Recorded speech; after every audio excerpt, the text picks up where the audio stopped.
Today we're sharing another interview from CMX Summit 2021 that I did with Marius Ciortea, who's the Chief Community Officer at IBM. This is a really cool behind-the-scenes look at how IBM structures their community programs and some of Marius's points of view, which aren't necessarily common points of view in the community industry, around where community should fit within the org, how to get buy-in for community, how to be able to grow headcount in your community, and some of the specific kinds of programs that he's running in order to build community across IBM, which is the size of a small city with many, many different products and many, many different kinds of communities. So it's a massive challenge to build community across that org, and we get some behind-the-scenes look at how he does that here. Hope you enjoy it. Let's dive in. So our next speaker is the Chief Community Officer at IBM and leads the community strategy that involves forming an engaging brand presence to interact with their community of existing customers. Today, he will be talking about how to start sharing best practices and using common terminology to expand the experience beyond the company brand. And fueling the fireside chat, which is my new favorite joke, is our very own David Spinks. So please help me flood the chat with hundreds of clapping emojis and little fire emojis because it's a fireside chat. And join me in welcoming Marius Ciortea. Awesome. Hey, thank you, Beth. Thank you, Beth. Appreciate all the fire puns and jokes as always. An absolute pleasure. You're really on fire. Okay. What's up, Marius? How you doing? Hey, how you doing? Happy good to be here. Yeah, excited to have you here. You mentioned that you've done a lot of speaking throughout your career, but this is one of the first events you're speaking at again in a while. So welcome back to the world of speaking. Thank you. So I'd love to just kind of start off with a little bit of background on you and the work that you're doing. You had a lot of experience at Oracle over the many years, and then you've been the Chief Community Officer at IBM. What does the Chief Community Officer at IBM do, and how do you kind of define that role? Right. So it's, I hate to say it, but titles are sometimes needed to press authority. IBM is a special animal. It's a company that has over 100 years of history, has created many products, invented many products, and has over 400,000 employees. So it's a mammoth. And when I was brought into IBM, the challenge that was before me is like, how do you unite all the various groups and get them on the same page? And there's two things you need to do when you kind of bringing or creating something at a company of size IBM. One, you need to create, but the second piece is like you need to stop for new things to form, and they all need to align.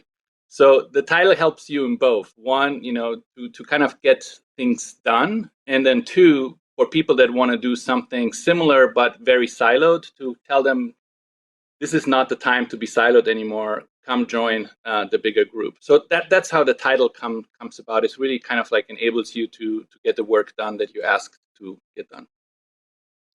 Yeah, I mean, I think we've experienced that in the community industry for a long time. For a long time, community professionals were kind of relegated to the community manager role, which was kind of had this connotation of being more junior.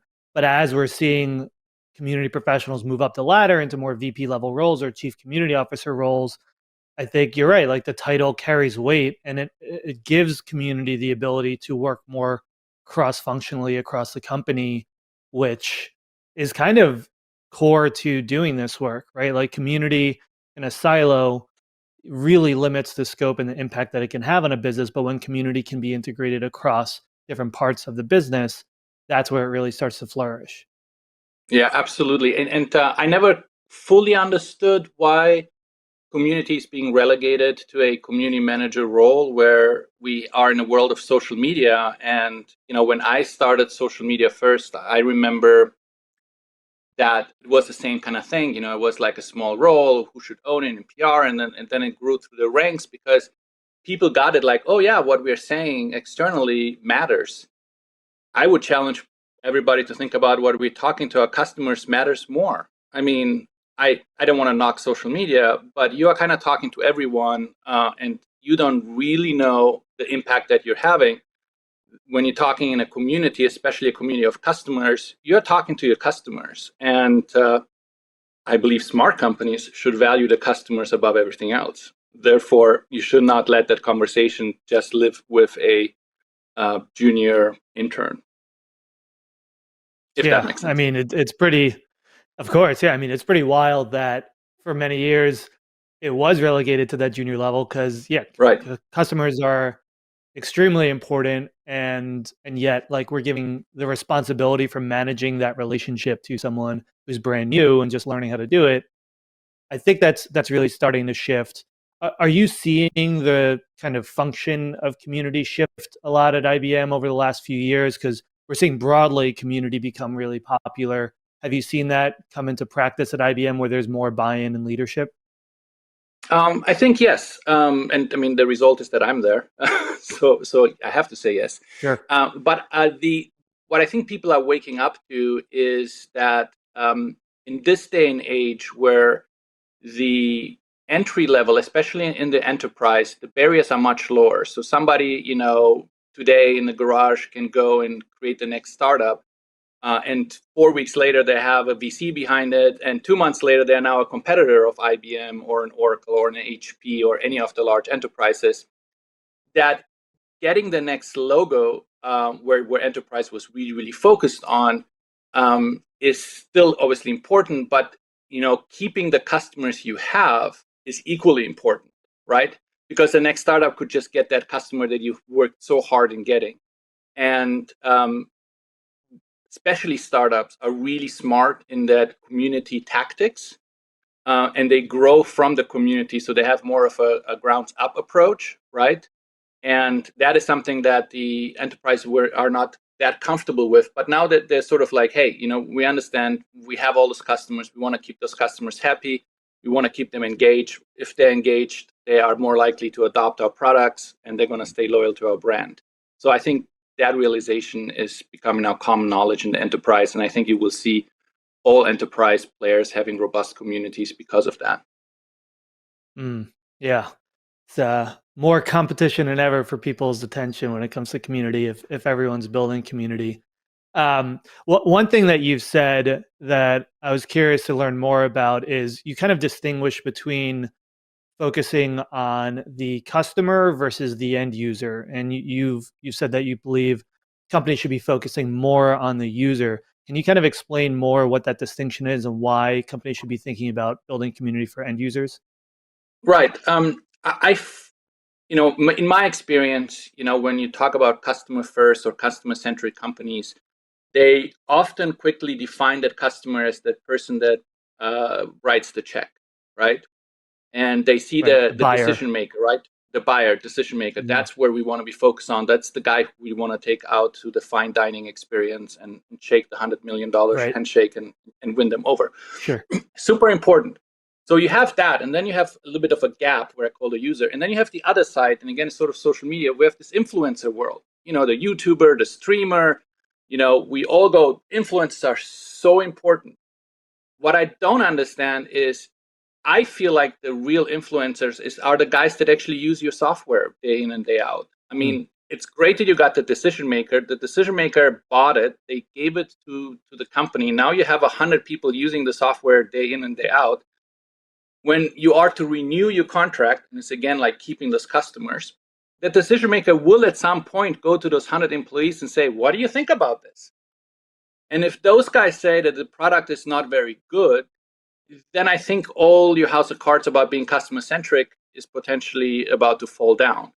If, however, you get those internal users to be your advocates, which is partly what we are trying to do in our community work, and they advocate on your behalf, then signing the check will be a no-brainer for the decision maker. So I believe the true influencers are not the necessarily use the YouTubers or the people on Twitch or social media influencers. I believe that the true influencers are inside the company that are already using the product, and Mm. getting them on your side. I think community plays a huge role in getting those guys on your side. So that's why I think companies need to focus on the users a little bit more, because that's ultimately who's going to make the buying decision. If you have Mm. EP somewhere, you're going to be, some things, but the user's going to go like, hey, if you want me to do this, then I need this software, or I need this platform, or I need to work with this group. We have an opportunity to influence that conversation. Yeah. It's a really interesting point. And we've kind of experienced this ourselves with Bevy, right? We're a B2B product. And it's often that, the community manager and event organizers are the end user, but the buyer is sometimes the CMO or someone who's, in a position of leadership is making the decision. It's it is always, or it is often a disconnect between what a buyer is looking for and what they're expecting and their purview of kind of like what they're looking for in a tool and versus what the end users are looking for. And I do think sometimes the CMO is definitely going to all those end users and asking them what they want. A lot of the time, it does seem like there's a disconnect between those two people. Do you have any advice on like how to leverage community in order to maybe help those end users become better advocates or reach buyers within the company in an authentic way? Um, so I think there's a trend that benefits the end user, or in this case, community managers. I think overall organizations are becoming more flat. I think that the tools that we have, like let's take Slack for an example, allows for better communication between the CMO and the junior community manager because they all are on the same sort of like Slack channels, and you can start kind of bringing this education out. And then I think companies like CMX or Bevy, the work that you guys doing here, the content that is provided here is the ammunition that those guys, girls, women need to start the conversation, right? So what I would do, and I certainly have done it in the past, is screenshot things that seem to be making sense to me, and then put them out sort of in the public Slack channels or public internal discussion threads where everybody can read it, and then put the seeds out, right? And then you Mm. look for your opportunity to have those conversations, and I think that more likely or not, everybody will be starting to sort of jump on board because you have access now to the CMO, I think. I don't know, Mm. maybe just IBM is more open door than others, but looking back, I do believe that the barriers are being removed and that organizations are getting more flat. So your influence is there. Mm. Well, hey, if you could do it at a 400,000 person company, then we should be able to do that at any company. Well, I did get the chief title, so that helped. It helps. So Sure. executive buy-in is super important. But they realize too, I mean, they have other issues at a company of 400,000, right? When you're having those customer conversations, how do you engage them all in one place if they are in 1,000 places? How do you have a cohesive conversation around company strategy if there is not a single place you can actually have that conversation at, right? So their problem was not, the issues that I faced was not that there was no community. The issue that I faced is there were 1,000 communities, right? Mm. And the users did not know where to go, and each one is managed differently, and no way of reaching everybody at the same time. So bringing together just made a ton of sense. Yeah. Yeah, I mean, that's such a unique challenge that you have on a scale. I think a lot of companies have this challenge of many different communities. I mean, even us, we're at 200 people in our company now, and we still have, even just for CMX, we have a Facebook group and a Slack and an online owned community and events and Mhm. kind of all these disparate spaces. What I get like what's been the biggest effective approach for you for creating more of like a centralized, cohesive community experience, both in terms of the experience for the community members at IBM and for you as a team to be able to kind of like manage community across the org? Well, platform is important. Um, as having a strategy and purpose, clearly defined purpose, I think is very important. So when I have conversations with the various stakeholders, I can do two things really well. I can first say, here's why we have a community and how it's benefiting the customer and yourself, right? Be very clear. And then two Mhm. is, here's the investment you need to make in order to gain or harvest the goods that will come from having a good community. And Mhm. there you make the pitch that it's not very much, right? Because good run communities have activity often supported by champions in that community, and we help you with that. You don't have to like hire 10 people here. All you really need to do is help us have the conversations. We are here to help you, right? And then if the executive on the other end goes like, this makes a lot of sense, I know what you're about, and man, it doesn't take like all that much effort, and I can get so much back, then it becomes a no-brainer. So make the proposition of community a no-brainer. Don't start with like, hey, I need to have 5 people full-time right away hired to run this community, and by the way, it's also $10 million. Not going to go anywhere. You need to find scale, right? It's like I often have things like, hey, look, one person on my team can talk to 5,000 people. That is a lot of scale here. You have Mm. your customer success management teams, and think of the ratios you have there and how many people it takes for you to do this. I can do this with just one person. So community has Yeah. this ability to scale conversations and scale what we want to accomplish from a brand perspective or a company perspective. That I think makes it very attractive then for them to be part of it. Mm. Yeah, you Make you them an said a offer couple they things cannot there that just refuse. very Godfather. Um, Yes. uh, you said a couple things there that I just want to call out because I think they're interesting. One is you kind of spoke first, like having a consistent approach to strategy across communities. So you Yeah. can have 100 different community programs, but having a similar approach or process for how to design that strategy helps make it more repeatable. Absolutely. Same You mission also statement. mentioned Yeah, so you also mentioned like purpose. Do you have like a unified purpose that goes across all community programs, or does each community program have its own purpose, or both? No, I try to keep my purpose universal across all. And again, I think that's Interesting. the only way to succeed. And I can say what it is. I mean, there's no secret here. Yeah. And I What think is it? every community is around this. So the purpose that I have is I need to have a place where customers can share their thoughts, right? They're sharing their thoughts so they can learn from each other. And ultimately, if they share their experiences, learn from each other, they will be able to do more with the products. So I enable them. And that is true regardless of technology, language, product, whatever it is, that unifies all together. I'm always very Got it. clear and tell them, like, I'm not going to be your content hub. I'm not going to be the place that you're going to drive a campaign to ultimate success. I mean, those are all side effects of like getting the Sure. first piece right. So that's Mm. what I wake up in the morning basically, and my team wakes up in the morning and thinks about how do we get our members to share their experiences. When they do so, we know they're going to learn from each other, and they're going to be more successful in the products. I love that, and I It's was just pretty gonna repeat it simple. because I think this I is know. probably I'm something embarrassed to be so everyone. simple.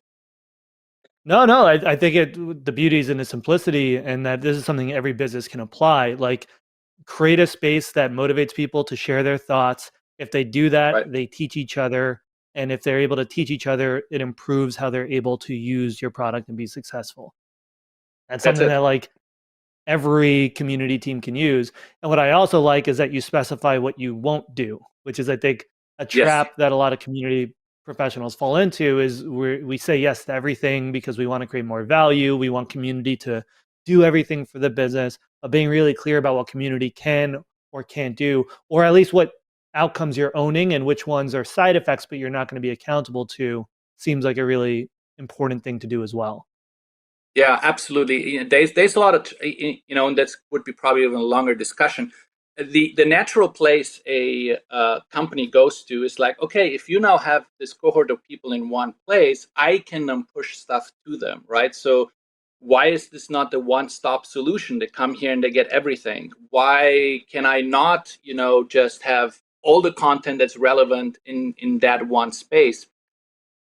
The answer may be yes. And in a utopia world, I surely would like my Uh, customer to have everything in one place. But the reality is that somebody else in the company is trying to accomplish the same thing. And now you're going to have a hard time differentiate yourself from what others are doing, right? So if you choose to put mm, training in your community, and there's a trainings organization, shouldn't the trainings organization then be part of the community, or is the community part of the trainings organization? It gets very complicated. Try to keep your world clean, and it's easier, and then it's easier to say also no. Now the reality is of course gray, and even my community will have places where there's learning and learning content or documentation. We have blogs, our blogs, tutorials sometimes. um, but I'm trying at least to keep it as clean as I can.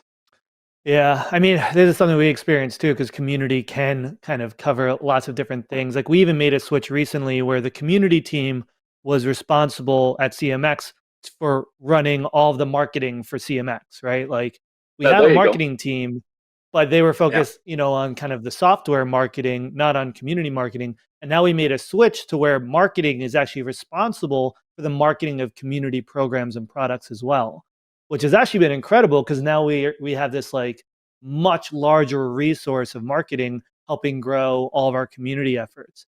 And then we're going to have right. a similar decision point with training soon too, because we have a CS org who does a lot of training and education, but we obviously have like CMX Academy and training. So like who owns that? And it's somewhat of like more of like a matrixed approach to kind of thinking about the org that we're trying to figure out, but it's always a gray area and it's always complex. Yeah. Yeah. And that's where I come back to this user-centric approach. It sounds like you guys going a little bit in the user-centric approach, right? So Yeah. if you are truly user-centric and you want to create a user experience, community naturally has some tools that can be very beneficial in that strategy. But then you're building really this larger user experience that touches all the points, and you need like a chief user experience guy, which is should be above Mm. the community guy. Right. Or girl or lady. Oh, girl. Um, Sorry. yeah, and one last quick thing I want to call out from something you said earlier that I thought was very, very useful as well is the idea of kind of like showing the scale and tying that to head count.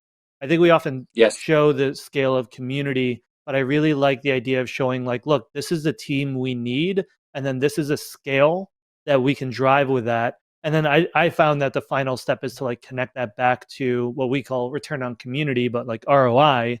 It's actually able to say like, all right, if you're trying to get more headcount and budget for community, being able to show like these are the people we need, these are the outcomes we're going to be able to drive for community with those people, and this is the impact it's going to have on the bottom line. It makes it a very easy decision to say like, yes, you can hire 3 more people for your team when you frame it in that way.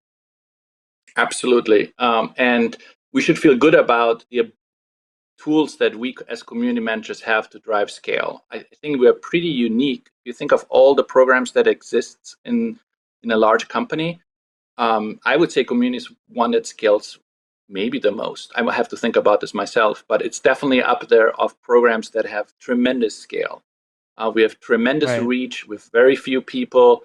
And if done right, we have this engine that drives itself, which are our members. If our Mm. members are engaged, that just drives itself. We just have to, be more in the nurture role, and like the garden kind of thing.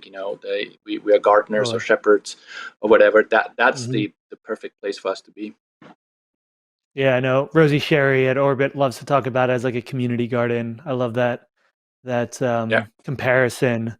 And yeah, I mean, by its very nature, community is all about empowering people to contribute. And so, a program where you are creating all the value as like a marketing team versus a program where you're empowering thousands of people to contribute, by its nature, it's going to be more scalable.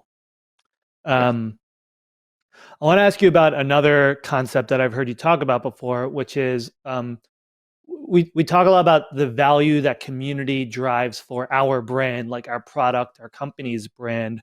But you've also advocated for looking at community as its own brand and investing Right. in a community brand. Could you say a little more about that concept?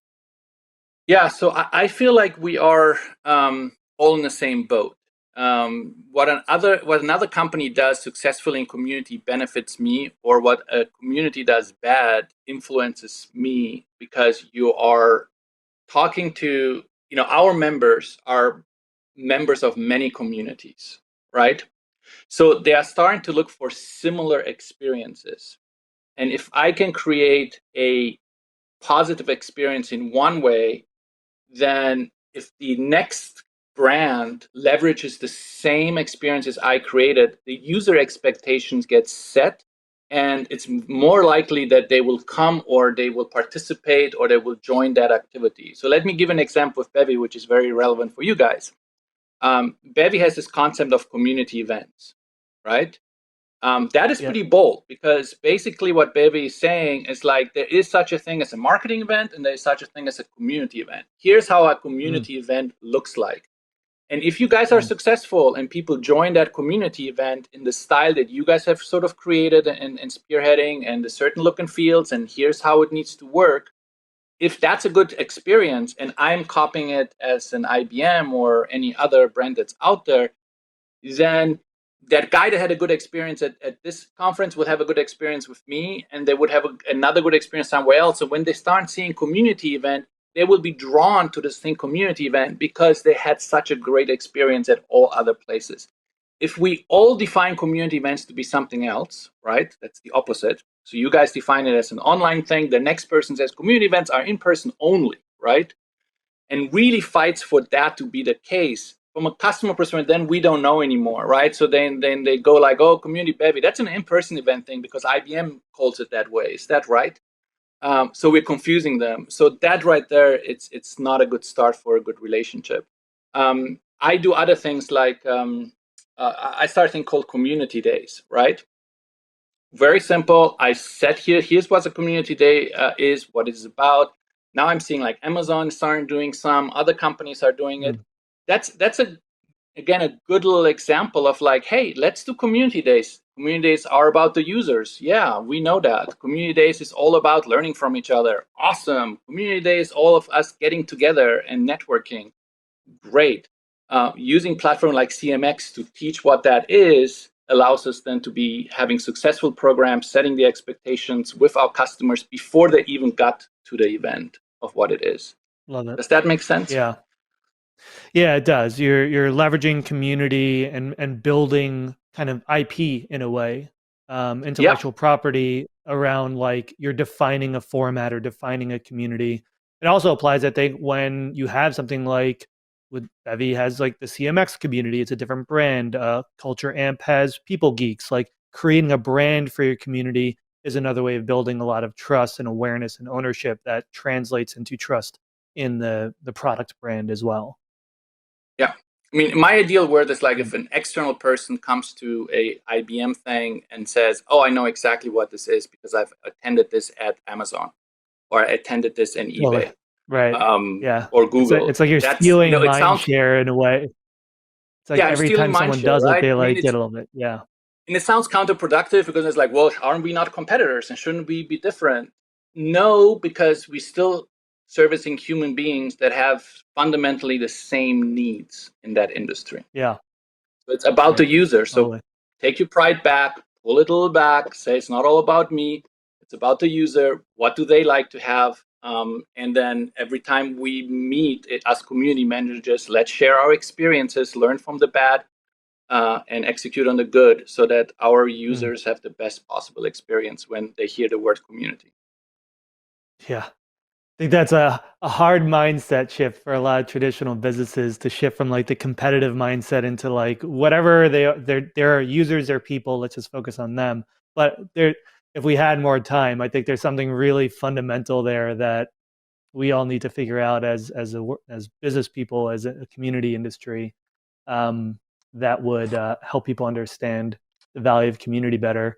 That Yeah. said, I want to leave time after this for questions from the community, and I like to end my interviews on rapid fire question rounds. So I have a few Let's rapid go. fire questions to ask you. You ready? Should we dive in? You ready? Okay. First question, very important one. If you could only eat one kind of food for the rest of your life, what would that food be?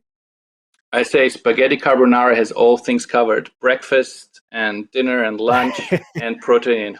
I love it. Yeah, I think you could survive on spaghetti carbonara. Good one. All Yep. right, number 2, what's your favorite book to gift to people or to recommend to people? So I say my favorite book that sort of shaped how my thinking is Groundswell from Charlene Lee. It dates me a Yes. lot. I apologize.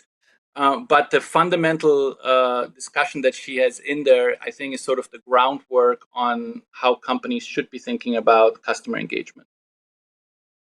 Groundswell came out like right at the start of my career, and I can like draw a straight line.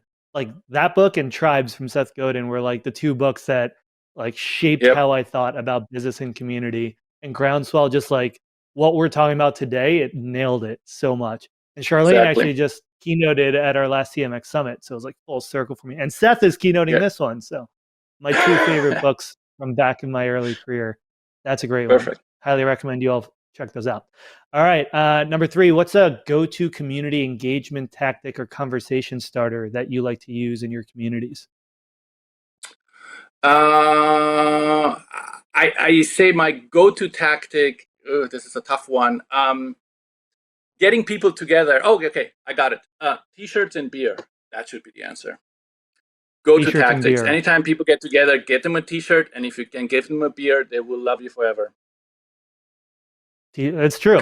People love I had to T-shirts think and a they little love bit beer. about All that. right, next one. What's the weirdest community you've ever been a part of?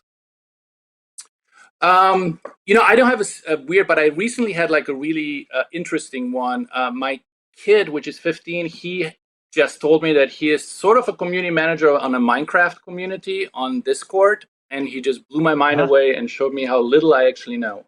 So it's Yep. pretty amazing what kids do and what Minecraft and how they self-direct and create things that we spend years trying to figure out Yeah. organically. They all have it done. The next generation of community builders is going to be so far beyond us, especially when it comes to Yeah. internet communities. So All right, that's why last I say question. it's What weird. Yes. That is weird. Minecraft is definitely weird, but like one day it's not going to be weird. We're going to be weird for not knowing it. Like it's going to be normal. Yes, exactly. All right, last rapid fire question, then we'll take a few questions from the community and the audience. Last question for you. What advice do you have for community professionals who want to become a chief community officer one day? Um, I think it's always comes down to the value you provide to your company. I mean, the way you need to pitch it is if you buy in the vision that I'm putting it down, you need to enable me to actually do this, right? And if you do this, then you get any title you like. So be clear in what you're trying to achieve for your company. Be clear on your goals, be clear on the outcomes. Yeah, Love be it. clear on the goals and A- outcomes. All right, awesome. I think we're going to invite Beth back on stage here to help with the Q&A. Yes, Hey, we have Beth. some questions. We have some good questions. And I'll also let you know that there are some people who have been sharing their weird communities. And we have one person who is in I a love it. beekeeping community. Ooh, Hey, I'm yeah. a Those are beekeeper, weird by the people. way. You No, are. they're Well, there not. you I'm a go. beekeeper. I really want to be a beekeeper, but my wife won't let me because she's like deathly afraid of bees. Bee Democracy. And That's it's your book to read. Okay, go on. and it's hard, David, to be a beekeeper in an apartment, I think. Yeah, She set that a maybe. minimum amount of acres that we would have to have for me to be able to like keep it far away from our house, and we're nowhere close to having that. So anyway, Well, there you questions. go. All Okay. right, what questions Yeah. you got? Sorry, I derailed you guys. We've got a good question, I think, from Martise Cooks, who asks advice to help break the silos. We have multiple products in our portfolio. We want to provide opportunity for unifying, and they're just looking for some advice on how to break those silos. Interview your customers, ask them the questions on how they feel being siloed. And I think that will, and then record that and play it back to your executives. That makes a huge impact. When they're going to hear the executive from the customers, that's the most impactful thing that you can do. And I bet the customers are as frustrated as you are. Good advice. I love the listen to the community. I always think that's such a great North Star idea. Okay, and we're running short on time, but Chika Dunu has a big question. So we'll see how much you can answer in a short amount of time. For a new community manager, how do you evaluate a platform to choose for your community? Be clear on your purpose, and then match your community capabilities to that purpose, right? That's what I can say in 10 seconds that I have. Write down, like, be very clear your purpose, and then do things like, like the storyboard telling. Start with, as a user, I would like to do. As a user, when I see this, I want to like to do this. Just spend 30 minutes writing statements that start as a user, and then see how many the platform can match. Love that. Perfect. Yeah, that's excellent for a 30-second piece of advice. Thank you so much, Marius. Thank you, David. That was such a wonderful conversation. I hope Thanks, it was Marius. helpful. Appreciate you. Thanks for inviting me.